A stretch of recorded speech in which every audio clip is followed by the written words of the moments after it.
Comenzando el mes de octubre del año pasado, nos hicimos una pregunta con el liderazgo de la iglesia: ¿cómo queríamos recordar el 2024 en la historia de Refugio? Y después de orarle al Señor y dialogar y meditar y buscar la voluntad del Señor en esto, la respuesta a esta pregunta dio como resultado la visión para nuestra iglesia hacia donde queremos ir en el 2024, y de eso quiero compartirles en esta mañana. Queremos desarrollar en el nombre del Señor un nivel de madurez espiritual superior, semejante al de la iglesia primitiva, que llena del Espíritu Santo profundice en la palabra de Dios, en la oración, en la comunión y en el servicio, e impacte con su testimonio el entorno, de tal manera que el Señor añada cada día a la iglesia los que han de ser salvos. Así plasmamos nuestra visión para este año. Pero como este texto es siempre largo para memorizarlo, quisimos resumir entonces en una frase esa declaración y ese enfoque, y esa frase es viviendo en conexión. Una palabra que es transversal a ese texto y a esta experiencia de la primera iglesia es que vivían en comunión con Dios, en comunión unos con otros.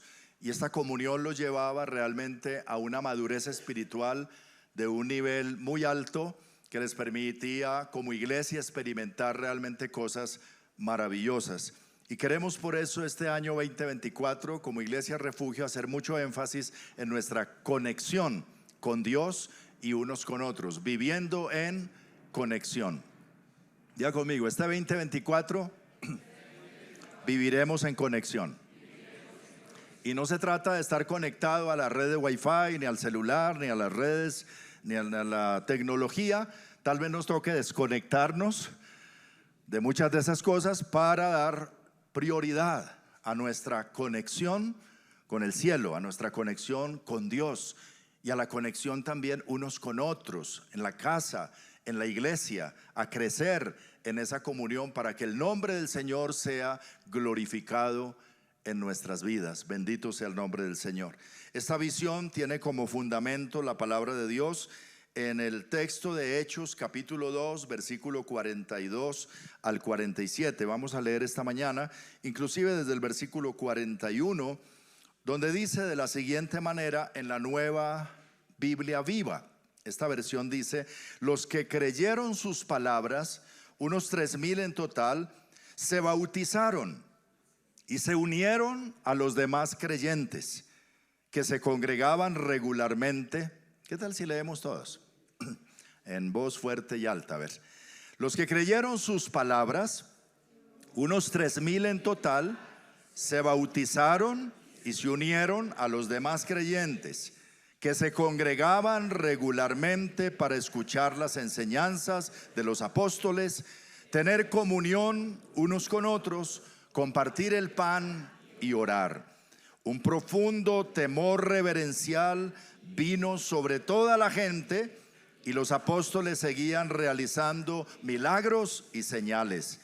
Los creyentes permanecían constantemente unidos y compartían entre sí todas las cosas.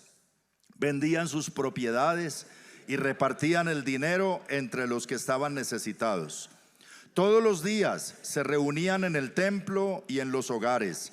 Compartían los alimentos con regocijo y sencillez de corazón y alababan a Dios. Todo el mundo simpatizaba con ellos, y todos los días el Señor añadía a la comunidad a los que habían de ser salvos. ¿Cómo les parece esa iglesia? Como para pertenecer a ella, ¿cierto? Como que dan ganas. Ahí donde hay milagros y señales y donde el pueblo ora y tiene tal comunión y se aman y un mismo sentir y crecen en la palabra y sirven al Señor, y donde cada día el Señor agregaba a otras personas a la iglesia, había vida de Dios allí. Esta es la experiencia de lo que llamamos la iglesia primitiva o la primera iglesia.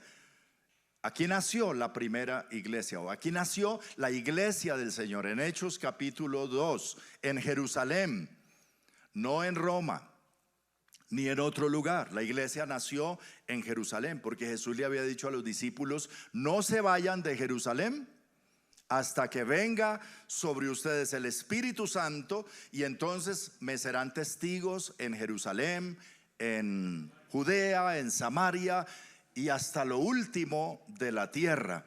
Y es así que ellos esperaron ese momento. Permítame, les hablo un poquito del contexto histórico de este pasaje. La obra de Cristo ya se había consumado en la cruz 53 días antes de este acontecimiento de Hechos 2. Cristo murió en la cruz del Calvario, entregó su vida por los pecados de la humanidad, y al tercer día resucitó de entre los muertos. La muerte no pudo retenerlo, porque la muerte es para pecadores. Como Cristo Jesús no tenía pecado, no se podía quedar muerto. Entonces Dios lo levantó victorioso de la tumba al tercer día. Durante 40 días siguientes a la resurrección, Jesús estuvo presentándosele a los discípulos y reuniéndose con ellos en varios momentos. Comió con ellos, habló con ellos, les dio ordenanzas y mandamientos, ya habiendo resucitado. Que esas apariciones y desapariciones eran muy sorprendentes. A veces estaban cerrada la puerta en un sitio y el Señor se ponía en medio de ellos, y asimismo se desaparecía. Pero estuvo con ellos 40 días de esa forma. A los 40 días los reunió en un monte y se despidió de ellos, y mientras les daba mandamientos, una nube lo alzó, y viéndolo ellos, se fue al cielo en esa nube. En ese momento 2 ángeles se pusieron al lado de los discípulos y le dijeron: varones galileos, ¿qué están mirando al cielo? Ese mismo Jesús que ha sido tomado de vosotros al cielo, así vendrá como le habéis visto ir al cielo. Y ahí el Señor les había dicho: no se vayan de Jerusalén, quédense acá. Esa ascensión fue cerca de Jerusalén. Ellos entonces regresaron a Jerusalén, estuvieron en la casa de uno de los discípulos y estuvieron allí orando y buscando al Señor y adorando durante 10 días más. Es decir, 50 días después de la resurrección, ocurre este episodio de Hechos capítulo 2, cuando el Espíritu de Dios desciende sobre esos discípulos. Era un grupo de 120 personas reunidas en un aposento alto, en un salón en el tercer o cuarto piso de una casa, y ahí estaban. Y un domingo en la mañana, a las 9 de la mañana, dice la escritura, era la hora tercera del día, ellos estaban orando, y hubo como un viento recio que soplaba y un estruendo que se escuchó en toda la ciudad, y empezaron a hablar en otras lenguas según el Espíritu les daba que hablaran. Y hubo un gran movimiento espiritual en ese lugar, que reunió a toda la ciudad de Jerusalén a ver qué era lo que estaba pasando allá. Cuando llegó la gente, algunos decían: no, esos están borrachos, porque mire lo que está pasando con ellos. Había mucha gente en Jerusalén, judíos de todas partes del mundo se habían reunido, porque era una fiesta que se llamaba la fiesta de las primicias o la fiesta de Pentecostés. Entonces, de todas partes del mundo existente en ese momento habían llegado judíos ahí, judíos que habían nacido en otras tierras, que hablaban otra lengua, tenían otra nacionalidad, pero habían venido a esa fiesta y se hallaron a ese momento. Ahí fue que Pedro entonces levantó su voz y dijo: no, nosotros no estamos borrachos. Esta es la obra que Dios profetizó a través del profeta Joel, cuando dijo: derramaré mi espíritu sobre toda carne, y vuestros jóvenes verán visiones, vuestros ancianos soñarán sueños. Y esto es lo que está pasando aquí, el derramamiento del Espíritu Santo. Y luego les dio testimonio del Señor. Y ese día, mientras Pedro predicaba del Señor Jesús, 3,000 personas decidieron recibir la palabra y aceptar a Jesús como su Señor y Salvador, y fueron bautizados. Es lo que acabamos de leer. Imagínate, para bautizar 3,000 personas. Eso fue algo, yo no sé cómo lo harían, dónde lo harían, cómo juntaron el agua para bautizar a esta gente, pero Dios los ayudó y 3,000 personas en masa fueron bautizados y se añadieron a la iglesia. Y ya esa congregación, que no era de 120 sino de 3,000, entonces empezaron a vivir de esta manera que acabamos de leer. ¿Ok? Eso fue lo que pasó allí. Se conectaron de tal manera con Dios a través de la obra de Cristo primero, porque sin la obra de Cristo y sin su muerte y resurrección, el hombre no puede conectarse con Dios. Entienda bien esto. Hay un solo Dios y hay un solo mediador entre Dios y los hombres. También está escrito, Jesús lo dijo: yo soy el camino y la verdad y la vida, y nadie viene al Padre sino por mí, dijo Jesús. También escribió en Hechos 4:12, San Lucas dijo: y en ningún otro hay salvación, porque no hay otro nombre bajo el cielo dado a los hombres en el cual podamos ser salvos. Así que la salvación no viene a través de una religión o de una iglesia o de otra persona, solamente a través de la persona de Jesucristo, muerto y resucitado y ascendido y presente espiritualmente en la iglesia. Él es nuestro Salvador. Estas 3,000 personas, juntamente con los primeros discípulos, entonces se habían conectado con Dios a través de Jesús. Habían recibido a Jesús, tenían vida nueva, vida eterna. Ahora tenían el Espíritu Santo dentro de ellos y estaban llenos del Espíritu Santo, estaban en comunión con Dios. Y a razón de eso, entonces, pudieron vivir esta experiencia que narra San Lucas en el texto que acabamos de leer. Pero resaltemos algunas cosas, 5 cosas que pasaron entonces o pasaban en esta primera iglesia.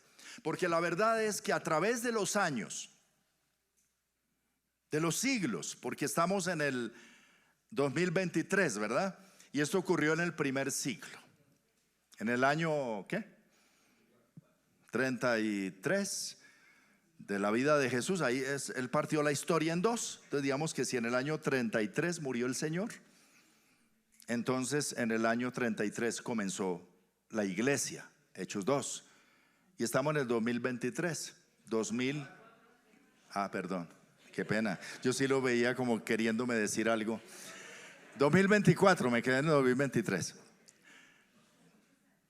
Hasta el 2023, ¿cuántos años eran entonces? Del año 33 al 2023. 1900. Aquí hay alguien que estudie matemáticas y nos ayude. Del año 33 al 2023. Bueno, haga la cuenta, mejor dicho, casi 2000. No, como que para las matemáticas sí, en refugio estamos graves. Pero por ahí va la cuenta.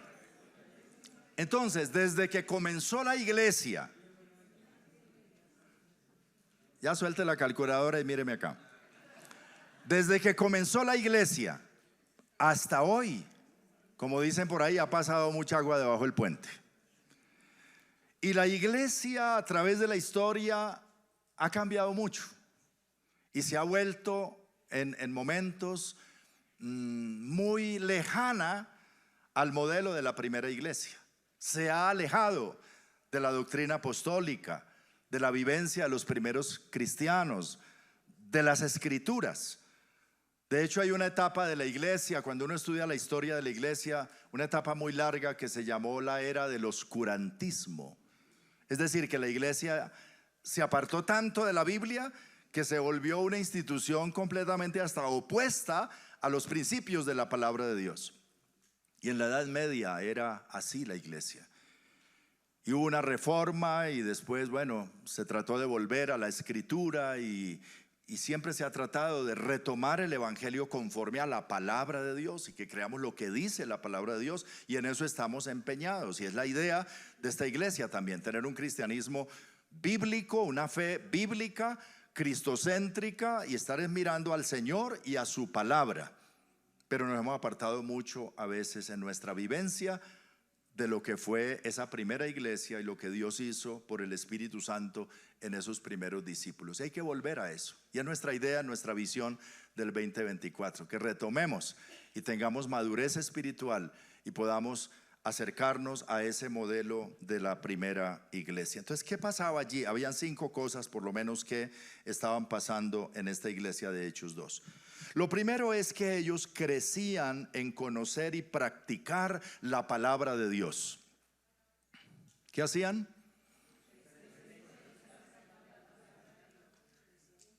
Perseveraban en la palabra. Pregunto, ¿tienes la Biblia? Te recomiendo tenerla en físico, que puedas subrayar, que puedas estudiar. En el celular a veces es complicado. Ahí podemos tenerla en cualquier parte, es una bendición. Pero le recomiendo, cómprese una Biblia en físico este año, que puedas rayar, que puedas leer, que puedas tener como tu texto. Eso te ayudará. Y cuando vengas a la iglesia, trae un cuaderno de notas. Así como Juliana, mira, juiciosa con su cuaderno de notas. Porque la memoria nos falla, ¿cierto? Nos vamos y ahora salimos de la iglesia y vemos allí un accidente en la avenida y llegamos a la casa y ¿qué contamos? ¿El accidente o lo que dijo el pastor? El accidente, ¿cierto? No, el pastor habló tan bonito. No me acuerdo nada, pero muy bonito. Entonces tenga un cuaderno de notas para escribir, anotar. Aquí esto me dijo el Señor. Y sea estudioso de la palabra y persevere en conocerla y en practicar la palabra, y seamos apegados a la palabra de Dios. Propóngase leer en este año toda la Biblia, si no la ha leído toda. Y si ya la leyó, léala otra vez. Estábamos escuchando esta semana de un misionero muy conocido, Jorge Müller, Jorge en nuestro español, Jorge. No me metas aquí el George. Jorge Müller leyó la Biblia más de 200 veces. Algunos dicen que 250 veces leyó la Biblia, de Génesis a Apocalipsis. Era pegado a las escrituras. ¿Cuántas veces la has leído tú? Reto para este año, ¿cierto? ¿No la has leído toda? Lee toda la Biblia este año y sabes qué dice y qué no dice la Biblia. Y si ya la has leído, vuelve a leerla otra vez, porque ese es el libro de Dios, es la palabra de Dios. Esta primera iglesia era apegada a la palabra de Dios y perseveraban siempre en la doctrina de los apóstoles, en estudiar, en conocer qué es lo que dice la Biblia. Porque si no es así, hermano, nos vamos a desenfocar, ¿sí o no? Resultamos diciendo cosas y por ahí haciendo cosas que no están conforme a la palabra de Dios. Y cuando alguien dice por ahí algún disparate, dígale como decía mi mamá, ¿y la cita? Es decir, ¿dónde dice la Biblia eso? ¿Dónde lo puede sustentar bíblicamente? Esa era la iglesia primera, en primer lugar. Número 2, disfrutaban de la comunión entre ellos. Tenían comunión con Dios, claro, se habían entregado a Cristo, habían sido llenos del Espíritu Santo, pero esa comunión con Dios se evidenciaba en el amor que tenían los unos para con los otros. Porque si alguien dice que tiene tal comunión con Dios que ya anda como al tico del suelo y eso vive como en el cielo, pero no se lo aguantan en la casa, diga conmigo, no está en nada. No está en nada. Porque el que no ama, dice la Biblia, no ha conocido a Dios. Porque Dios es amor. Y el testimonio de la Biblia es que hombres fieros como Pablo, por ejemplo, que era un perseguidor atroz de la iglesia, arrastraba hombres y mujeres y los encarcelaba y los torturaba y los obligaba a blasfemar. Pero cuando el Señor lo llamó y se entregó al Señor y se fue lleno del Espíritu Santo, se volvió un amor. Un amor. Cuando escribe las cartas dice con cuánta ternura él amaba a la iglesia y amaba a las personas. Dice, el amor de Cristo me constriñe. por dentro. Entonces tuvo una transformación. La comunión con Dios se ha de evidenciar en la comunión y en el amor unos con otros. Tal vez no lleguemos al punto de vender las heredades para repartirlas entre todos. Ese estilo de comunismo no funcionó. Por cierto, está bíblicamente comprobado que, bueno, eso no encajaba y no era lo que el Señor les mandó a hacer. Pero ellos se fueron como pasando de la raya un poquito ya en la comunión, ¿cierto? Algunas personas vendían todo y lo ponían a los pies de los apóstoles y todo eso. Más adelante dice la palabra en el ministerio de Pablo, cuando empezó a predicar a los gentiles y se fundaron muchas iglesias entre los gentiles, uno de los esfuerzos de Pablo fue recoger una donación muy generosa para ayudar a los hermanos pobres de la iglesia en Jerusalén. ¿Qué había pasado con los hermanos de Jerusalén? Quedaron en bancarrota porque habían vendido sus heredades, sus propiedades y todo esto. Entonces, cuando uno entiende todo eso, dice, bueno, conserva la propiedad privada, eso es bíblico. Dios da los bienes y da las cosas y debemos cuidarlas para la gloria de Dios. Pero un principio sí es muy bonito y es la generosidad. ¿Qué tanto tú estás dispuesto a dar al pobre, al necesitado, a otros, de ayudar, de invertir en la obra de Dios? Sí, diezmamos, ofrendamos, ayudamos al necesitado y entre más damos, más Dios nos da. Esa es la bendición, pero es una iglesia también generosa, que no es aferrada a las cosas materiales ni, cierto, vive en función solo del dinero. Esto pasaba en la iglesia primitiva. Dios los bendecía, claro, grandemente, pero no era para ellos, sino que ellos estaban enfocados en cumplir el propósito de Dios, más allá de lo material. El mundo vive por el dinero. Nosotros como iglesia no nos movemos por dinero, nos movemos por la voluntad y el propósito de Dios. ¿Cuántos dan gloria a Dios? Así debe ser. Pero ellos tenían comunión entre ellos. Número 3, perseveraban en la oración. Una vida de oración. En la versión Reina Valera dice que perseveraban en las oraciones, como hablando de varias formas de orar o de varios momentos en los cuales se reunía la iglesia para orar. Y esto debe caracterizar también a los hijos de Dios, a la iglesia del Señor, llevar una vida de oración. La Biblia dice que Jesús se levantaba temprano, a veces siendo de madrugada, muy oscuro, 3 de la mañana tal vez, y se iba a un lugar desierto a orar, donde no tuviera interrupciones. O pasaba la noche, se despedía de la multitud y de sus discípulos y subía al monte a orar aparte, y a veces lo hacía hasta altas horas de la noche o hasta la madrugada. Estaba hablando con el Padre y estaba en comunión. Los discípulos, los apóstoles aprendieron eso.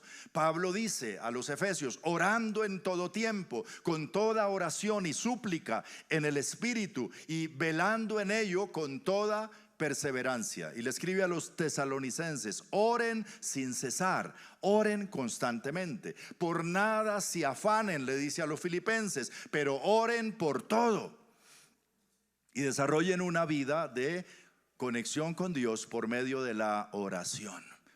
Y esto no solo para las hermanas adultas y los hermanos adultos, sino para los jóvenes también.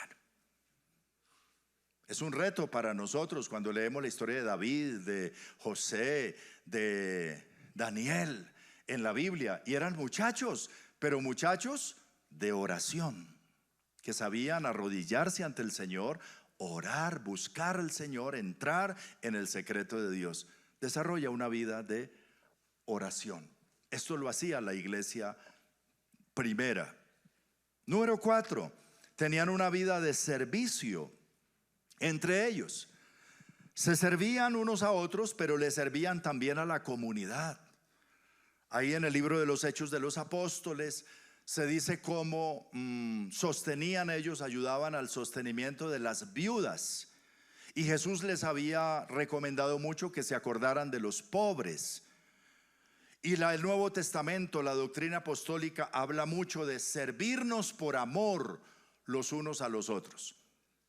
Yo doy gracias al Señor porque en Refugio hay muchas personas con un corazón muy dispuesto a servir, ¿cierto? Y lo hemos visto y nos sostenemos por ese servicio de las personas. Quizá algunos de ustedes llegaron a las 10 de la mañana hoy, algunos después de las 10, pero hay otros que desde las 8 de la mañana o antes de las 8 estaban aquí acomodando cosas, preparando cosas, sirviendo en cosas para que todo funcione, y lo hacen para el Señor y sirven en medio de la iglesia.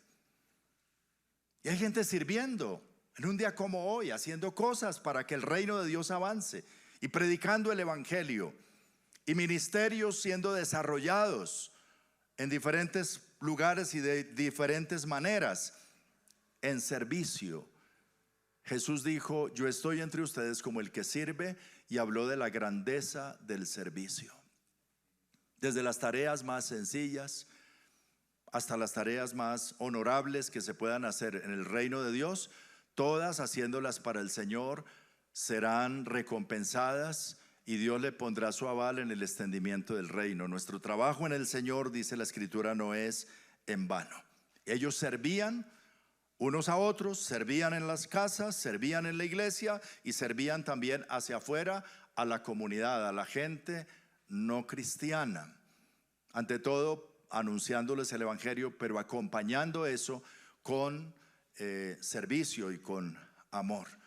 Hay un testimonio ahí narrado en el libro de los Hechos de los Apóstoles, cuando el apóstol Pablo viajó en una embarcación hacia Roma. No es que pagó el pasaje y viajó, es que lo cogieron preso y él apeló al César y lo embarcaron. Los que lo llevaban, los soldados y sus custodios, lo embarcaron en esa embarcación, perdón la redundancia. Iba hacia Roma porque había apelado al César y sufrió un naufragio. O sea, la nave llevaba 276 personas, contando los soldados que iban con Pablo y los presos que iban con él. Él iba preso en medio de ellos, pero él en medio de eso, cuando hubo el naufragio y finalmente la embarcación hecha pedazos se desarmó, llegando a la isla de Malta, que hasta hoy algunos visitan, ¿cierto? En el mar Mediterráneo. Ahí fue a parar el barquito ese. Y cuando llegaron ahí era invierno, y dice que empezaron a recoger chamizos y leña para armar una fogata y calentarse, o a lo mejor preparar algo de comer. ¿Y qué hacía Pablo? Sentado orando, leyendo la Biblia, ayudando a recoger leña para la fogata. Y mientras hacía esa tarea, una serpiente lo mordió y era venenosa, y los nativos dijeron: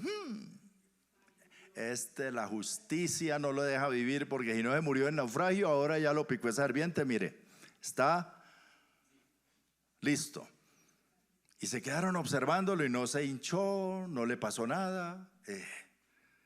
Fue un milagro, Dios lo guardó. Y entonces los nativos dijeron: es un Dios. En su ignorancia lo querían adorar y le tocó decir: no, yo no soy ningún Dios. Lo que pasa es que yo ando con Dios, yo sirvo a Dios. Y a los de la embarcación les había dicho: anoche estuvo conmigo el ángel del Señor, de quien soy y a quien sirvo.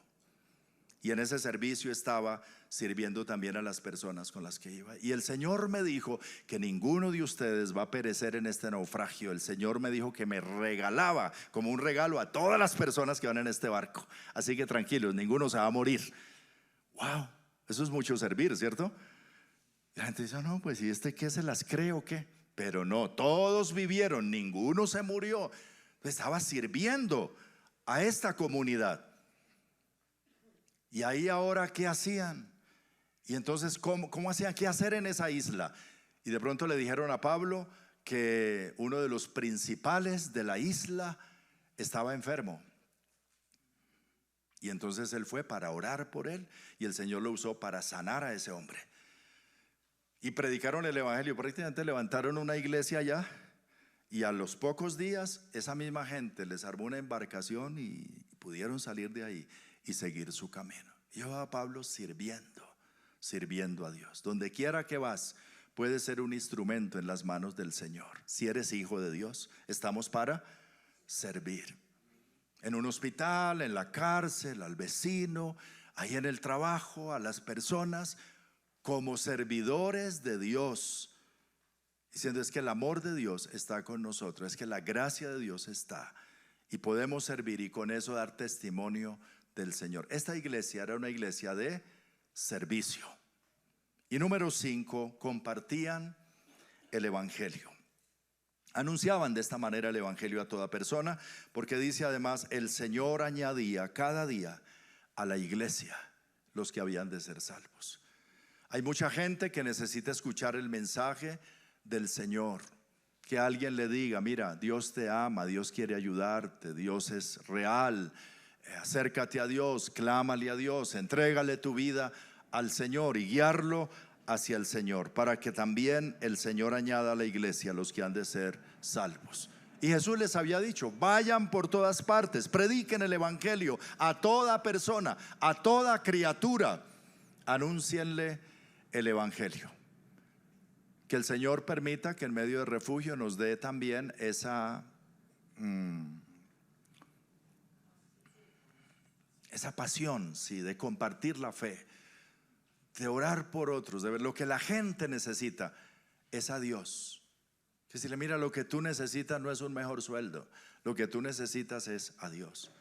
Lo que tú necesitas no es otro esposo o otra esposa, aunque la va a cambiar. Si no se la aguanta o no se lo aguanta, no, usted no necesita cambiar. Usted lo que necesitan los dos es a Dios. Cuando Dios esté ahí, Dios va a organizar la vida y las cosas. Usted lo que necesita no es más plata, usted necesita es primeramente a Dios. Dios suplirá todo lo que le falta, pero es a Dios, Él es el que llena el corazón. Entonces necesitamos decirle esto a las personas, servir a las personas y anunciar el evangelio de Dios. Por lo menos estas 5 cosas vivía la iglesia primitiva, y en ellas queremos caminar nosotros en este 2024. ¿Cómo les parece? Entonces nuestra palabra rema es viviendo en conexión, porque conexión, esa palabra es un sinónimo de la palabra comunión. Comunión. Viviendo en conexión para conocer más a Dios y su palabra. Viviendo en conexión para vivir en comunión unos con otros. Viviendo en conexión para orar y experimentar el poder de Dios siempre. Viviendo en conexión para servir dentro de la iglesia y fuera de la iglesia. Viviendo en conexión para compartir el evangelio a los que no conocen del Señor. Y que estemos tan conectados con Dios que Dios nos use para traer salvación por medio de compartirle a otros la palabra de Dios. Quizá en esta mañana al escuchar la palabra de Dios hay alguno que dice, pastor, pero es que yo soy el que primero necesito conectarme con Dios, porque sí ha estado desconectado. Hay gente que se ha alejado de Dios. Tal vez alguno que fue cristiano, pero abandonó la fe, descuidó su andar con el Señor y ahora se siente lejos de Dios. O tal vez hay alguien quizá aquí o desde la casa, a través de YouTube, escuchando esta mañana la palabra, y nunca realmente se ha entregado al Señor y se ha acercado y se ha conectado con Dios. Pues hoy es un buen momento para establecer esa conexión. Lo tienes a la distancia de una oración hecha con fe, de arrepentimiento, de rendición, de volver a Él. El Señor dice, el que a mí viene, no lo echo fuera. El Señor no rechaza a ninguno. Todo el que quiera venir al Señor, el Señor lo recibe y lo hace su hijo, y lo abriga, y lo recibe en su casa, y lo bendice, y lo transforma, lo perdona, y le da una vida nueva. Así que podemos hoy orar y pedir al Señor que seamos conectados con Él de esa manera, a través de Jesús, de su obra y a través de su Santo Espíritu. Si alguien se siente lejos de Dios, yo quisiera primero orar esta mañana por ustedes. Aunque somos cristianos, pero a veces hay cosas que interrumpen nuestra conexión con Dios. Hay cosas que ponen barrera. Pues pidámosle al Señor. Cierre sus ojos y oremos un momentico. Y yo voy a orar por aquellos que por primera vez quieren acercarse al Señor, entregarse a Él o reconciliarse con Él. Y ustedes pueden orar conmigo diciendo, Señor, gracias por tu palabra. Y gracias por tu presencia. Y gracias porque tú piensas en mí. No es casualidad que hoy esté yo aquí escuchando tu palabra. Es que tú me amas, quieres estar cerca de mí y quieres que yo esté cerca de ti. Perdóname porque me he alejado de ti. Perdóname porque he sido renuente para acercarme y para conectarme contigo. Perdona mis pecados, Señor, mi incredulidad, mi falta de interés en ti. Pero en esta mañana mi corazón vibra por ti y yo quiero acercarme a ti, yo quiero entregarte mi vida. Dile al Señor, por favor, perdona mis pecados. Quita la barrera que hay entre tú y yo a causa de mi pecado y conecta mi espíritu con el tuyo, mi mente con la tuya, mis planes con los tuyos. Séllame con la presencia del Espíritu Santo.